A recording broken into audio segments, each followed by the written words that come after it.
ԱՄՆ փոխնախագահ Ջեյ Դի Վենսը մեկնել է Հայաստանից, նրա հաջորդ կանգառը կլինի Բաքուն։ Մինչ մեկնումը Վենսը կնոջ հետ այցելել էր Ծիծեռնակաբերդի հուշահամալիր։ Այցի վերաբերյալ գրառում էր արել թե ինքը Վենսը, նշելով ցեղասպանություն բառը, թե նրա մամուլի քարտուղար Վան Քիրքը։ Տարօրինակ կերպով մի քանի ժամ անց գրառումները հեռացվել էին, իսկ հետո կրկին հրապարակվել առանց ցեղասպանություն տերմինի։ Նա ներկայացրել էր երկրի շահը եւ արեց հայտարարություն, որը մեր կառավարության թարգմանիչները հատուկ թարգմանեցին այսպես։ Մեր ձևով շարժման համակարգող Նարեկ Կարապետյանը անդրադարձել է ԱՄՆ փոխնախագահ Ջեյ Դի Վենսի այցի շրջանակներում ստորագրված միջուկային համաձայնագրին, այն որակելով որպես հուսավաճառություն եւ պետական շահի զոհաբերում հանուն մեկնկարի։ Կարապետյանի պնդմամբ կառավարությունը միտումնավոր սխալ է թարգմանել Վենսի խոսքերը 9 միլիարդ դոլարի առևտրային գործարքը ներկայացնելով որպես ներդրում, մինչդեռ իրականում դա Հայաստանի պետական պարտքի ավելացում է լինելու։ Երբ որ մենք համեմատում ենք բնօրինակը եւ կառավարության թարգմանչի ասածը, մենք հասկանում ենք, թե ինչ մեծ սուտ է ցանկանում մեզ վաճառել արգելահեղինակիցները։ Այս կառավարությունը ցանկանում է մեզ ասել, որ Ամերիկայի Միացյալ Նահանգներից գնելով 9 միլիարդ դոլարի սարքավորումներ եւ տալով 9 միլիարդ դոլարի գործարք Ամերիկայի Միացյալ Նահանգներին, նա ներկայացրել դա որպես ներդրում։ Այս նա մոռացել է ասել հատուկ սխալ է թարգմանել, որպեսզի մենք չհասկանանք, որ դա պետական պարտքով ատոմային մոդուլար կայանի մասին է, որի համար վճարելու է ներդրում է անելու ոչ թե Ամերիկայի Միացյալ Նահանգների գործարարը, այլ ես, դուք եւ բոլորս Հայաստանի քաղաքացիները։ Կարապետյանը նաև հավելել է, որ ԱՄՆ-ում դեռևս չկա շահագործվող որևէ ավարտուն մոդուլային կայան, մինչդեռ Չինաստանը Հայաստանին առաջարկել էր 2 անգամ ավելի էժան եւ 2 անգամ ավելի հզոր ատոմակայան, ինչը ըստ նրա մերժվել է քաղաքական նկատառումներով։ Կարապետյանը եզրափակել է, որ երկիրը պետք է կառավարվի այնպիսի մարդկանցով, ովքեր սեփական իշխանության պահպանումը չեն գերադասի պետական շահից։ Մեզ առաջարկել գալ ինչ որ տենց բանի մեջ մտնել ու ես ձեզ ասեմ։ Ազգային ժողովի նախագահ Ալեն Սիմոնյանը արձագանքել է Ռուսաստանի փոխարտգործնախարար Միխայել Գալուզինի հայտարարություններին, կասկածի տակ դնելով ամերիկյան թրիփ նախագծում Մոսկվայի ներգրավվածության հնարավորությունն ու տրամաբանությունը։ Անդրադառնալով ռուսական կողմի այն պնդումներին, թե հայ-ամերիկյան այս նախաձեռնությունը այլընտրանք չունի եւ պետք է իրականացվի Ռուսաստանի մասնակցությամբ, Սիմոնյանը նշել է, որ դա հայ-ամերիկյան նախագիծ է եւ ինքն անձամբ չի պատկերացնում, թե ինչպես կարող է Ռուսաստանը մտնել այդ ձևաչափի մեջ։ Ալեն Սիմոնյանի խոսքով թրիփը խաղաղության հիմնաքարերից մեկն է, որը հաջողվել է կյանքի կոչել միայն ԱՄՆ նախագահի եւ ամերիկյան կողմի շնորհիվ։ Նա նաեւ շեշտել է, որ ռուսական կողմը չպետք է կենտրոնանա միայն այդ մեկ ճանապարհի վրա, քանի որ Հայաստանի տարածքով անցնող բազմաթիվ այլ ենթակառուցվածքներ կան, որոնք արդեն իսկ գործում են կամ կարող են շահագործվել։ Իմ համար դա չեմ պատկերացնում ոնց դա։ Ու նորից եմ ասում, ես չեմ ուզում, որ ռուսական կողմը կենտրոնանա հենց մենակ այդ միակ ճանապարհը չի, որ Հայաստանի մեջով անցնում է, անցելա կամ անցնելու է։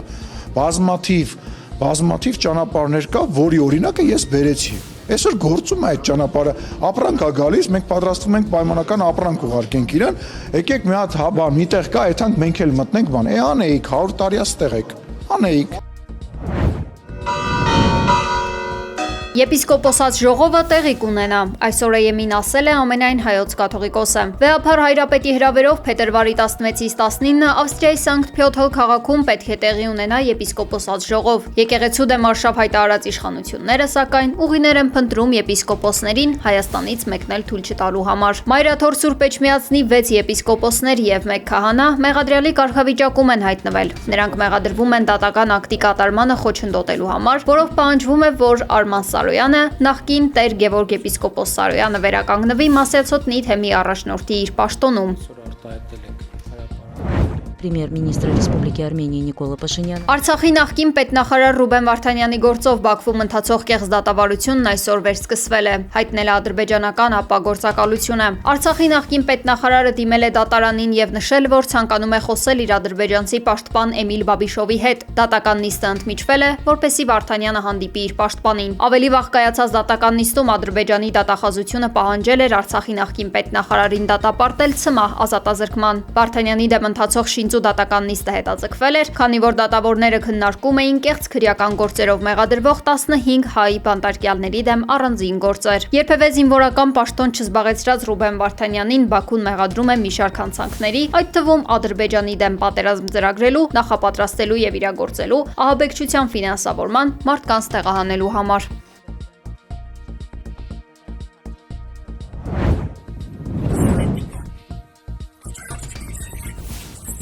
ԱՄՆ պատերազմի նախարար Փիթ Հեքսեթը հայտարարել է, որ Իրանի համար խելամիտ կլինի համաձայնության գալ նախագահ Դոնալդ Թրամփի հետ։ Նա շեշտել է, որ նախագահը ցանկանում է հարցը լուծել բանակցությունների միջոցով։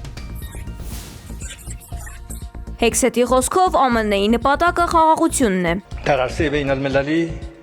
Ջումհուրի Իսլամի Իրան Իրանի նախագահ Մասուդ Փեզեշքյանը Թեհրանում օտարերկրյա դեսպանների հետ հանդիպմանը բանակցություններն անվանել է լավ հնարավորություն։ Նա նշել է, որ Իրանը պատրաստ է խնդիրների արդարացի լուծմանը։ Ըստ նախագահի, երկխոսությունը միակ կայուն ուղին է համաշխարհային մարտահրավերներին դիմակայելու համար։ Իրանը ձգտում է հասնել անարդար պատժամիջոցների վերացմանը եւ պահպանել ուրանի հարստացման իր իրավունքը։ Փեզեշքյանը շեշտել է, որ ցանկացած բանակցություն պետք է հիմնված լինի հավասարության եւ փոխադարձ հարգանքի սկզբունքի վրա։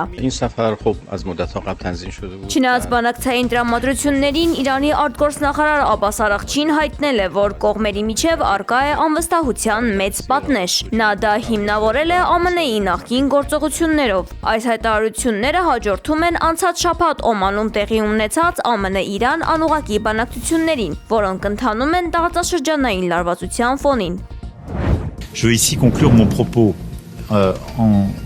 vous redisant tout le soutien du peuple français et de la France. Ֆրանսիայի նախագահ Էմանուել Մակրոնը կոչ է արել Եվրոպային պատրաստ լինել ԱՄՆ-ի հնարավոր նոր թշնամական քայլերին։ Մի քանի պարբերականների տված հարցազրույցում նա նշել է, որ Եվրամիությունը պետք է սթափվի եւ իրականացնի անհրաժեշտ բարեփոխումներն իր դիրքերն ամրապնդելու համար։ Մակրոնի խոսքով Եվրոպան չպետք է Վաշինգտոնի հետ լարվածության ժամանակավոր դադարը համարի տևական խաղաղություն։ Նա շեշտել է, որ Թրամփի վարչակազմը բացահայտ հակաեվրոպական դիրքորոշում ունի եւ փորձում է մասնատել Եվրամիությունը։ A dit pendant sa campagne, c'est ce qu'a fait le président Trump.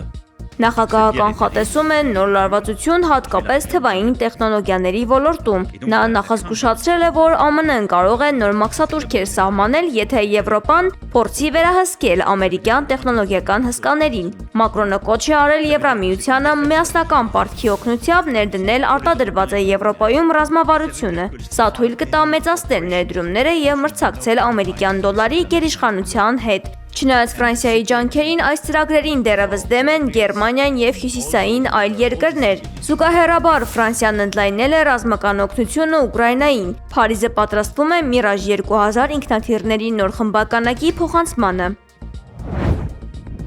ԱՄՆ-ի Մերիլենդ նահանգի ավագ դպրոցներից մեկում հրաձգություն է տեղի ունեցել, մեկ երեխա վիրավորվել է։ Իրավապահների տվյալով կրակողը նույնպես սովորում է այդ դպրոցում։ Նրան ձերբակալել են։ Տուժած տղային հրազենային վնասվածքով տեղափոխել են հիվանդանոց։ Այլ տուժածների մասին դեռևս չի հաղորդվել։ Սաուդյան Արաբիայում անցկացվող World Defense Show ցուցահանդեսի ժամանակ ռոբոտ շունը սալտո է արել։